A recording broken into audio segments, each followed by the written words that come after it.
All eyes today are on the RBA's first cash rate decision for 2024, and the first with a new two-day board meeting, a new forecast and a full news conference, all from 2:30 this afternoon, Sydney-Melbourne time. Overnight, markets were pushed even further back into line by the Fed, which remains more cautious about when it will cut. That's coming up in our 5 Things in 5 Minutes. And then in our deep dive interview, ANZ's head of G3 Economics, Brian Martin, goes deep inside the US economy to find out just why it's been so resilient and why the Fed is resisting market calls for early rate cuts. The FOMC is just worried that is this recent creep up we've seen in services inflation ex shelter associated with looser financial conditions. They just need to watch that to get comfortable.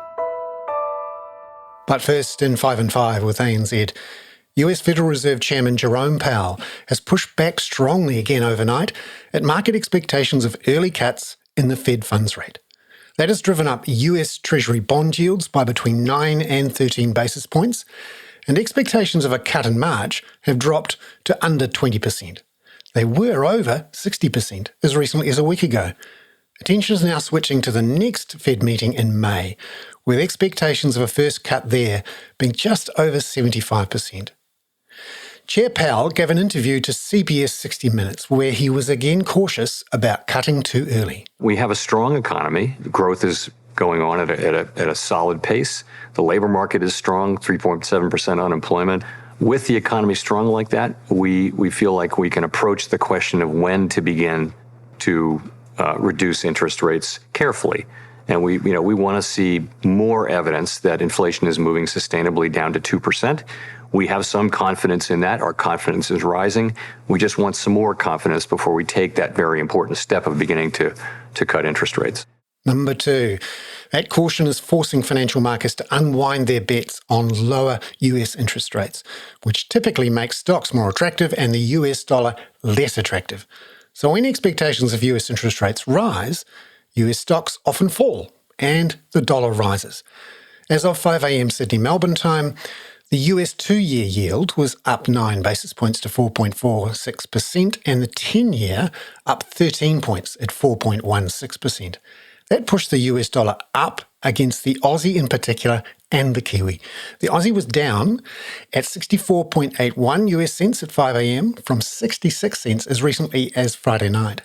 The Kiwi is at 60.51 US cents, down a cent from Friday. ANZ's head of G3 Economics, Brian Martin, says there may be more adjustment upwards to come in the market's view of where interest rates go. We had a huge rally in bond markets, we had a huge rally in equity markets. And it was all really precipitated on the view that the FOMC could be in a position to cut interest rates as early as March of this year. We've always been sceptical of that view. We've thought that a mid-year cut June, July would be more appropriate. That gives the Fed time to really assess the improvement in inflation. Number 3, the Aussie dollar has been the biggest faller against the US dollar over the last couple of days. ANZ's head of FX research, Marjabeen Zaman, has noticed how the Aussie dollar often weakens going into an RBA rates decision. There are a few things that are driving the Aussie dollar lower. One is obviously the stronger US dollar on US exceptionalism in terms of the economic story. Second is, of course, we tend to also see a little bit of a weakness ahead of RBA meetings, as we have noticed in this rate cycle over the last year, that, Aussie tends to be softer as we move into the RBA day. And that's exactly the trend we are seeing. Number 4, ANZ's head of Australian research, Adam Boyton, will be busy today with the RBA's rates decision and the new forecasts. He has some pointers on where to look first. So the first thing is obviously the rates decision, cash rate on hold at 4.35. Focus will then go to the final paragraph of the post-meeting statement. Is there a tightening bias there or not? And then people will jump very quickly to what's the endpoint inflation forecast. I think they will still have a tightening bias. They'll probably need to water it down, but I am still expecting a bit of a tightening bias there in the statement. And I think the most important forecast for people to go looking for will be what's the endpoint inflation forecast. And there, I think it's far enough now into the future that they can forecast inflation coming back to 2.5%. The market will probably interpret that latter forecast as a bit of a dovish signal. Number 5. And finally, in Australia, job ads rose again in the ANZ Indeed series in January. They're now up 2.3% in those 2 months of December and January.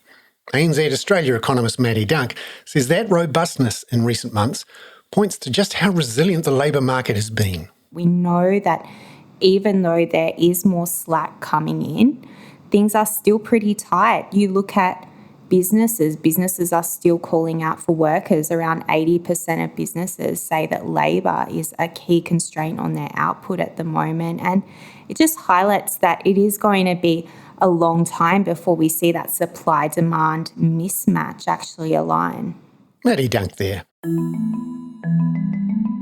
Now, in our deep dive interview, ANZ's head of G3 Economics, Brian Martin, has just returned to London from a week in New York, and he has a few insights on that remarkably resilient US economy.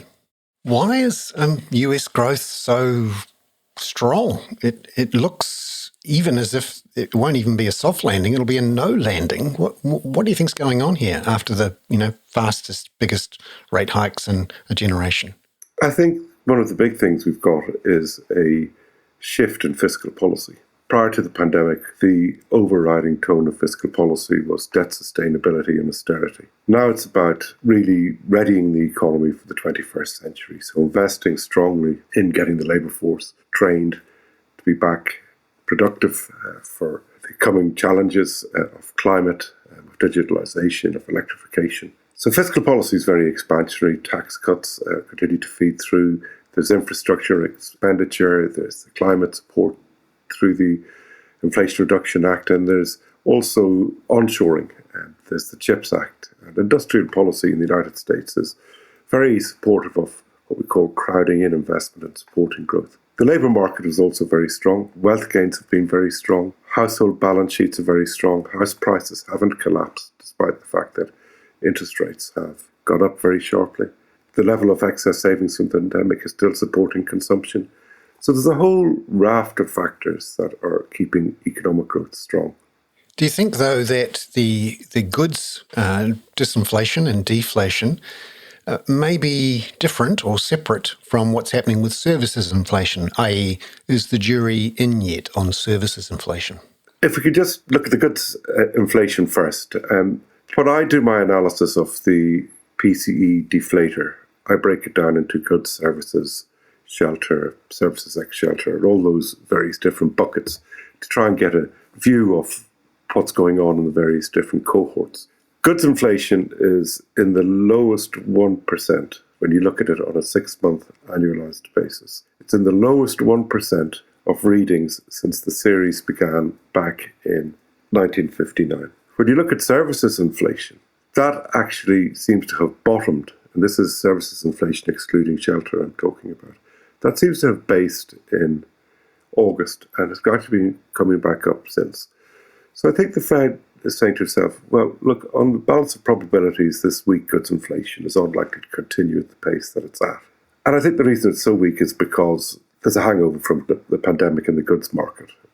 Take, for example, the huge overstocking we had in the manufacturing sector, the huge accumulation of second-hand cars by dealers, etc. All those have to be cleared. As far as the services sector is concerned, we did see inflation decelerate, and that was very closely associated with the tightening we had in financial conditions. But financial conditions have eased recently, and inflation is beginning to pick up a little bit.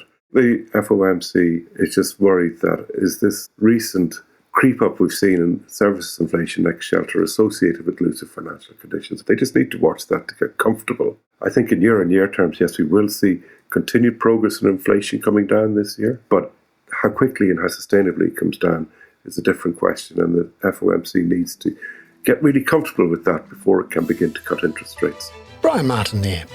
I'm Bernard Hickey. That was 5 and 5 with ANZ for Tuesday, February the 6th. Catch you tomorrow with a close review of the RBA's decision due at 2:30 Sydney-Melbourne time today. This podcast contains general information only, not investment advice. You should obtain advice for your personal circumstances before making any investment decisions. Please view the podcast disclaimer available via your media player or email.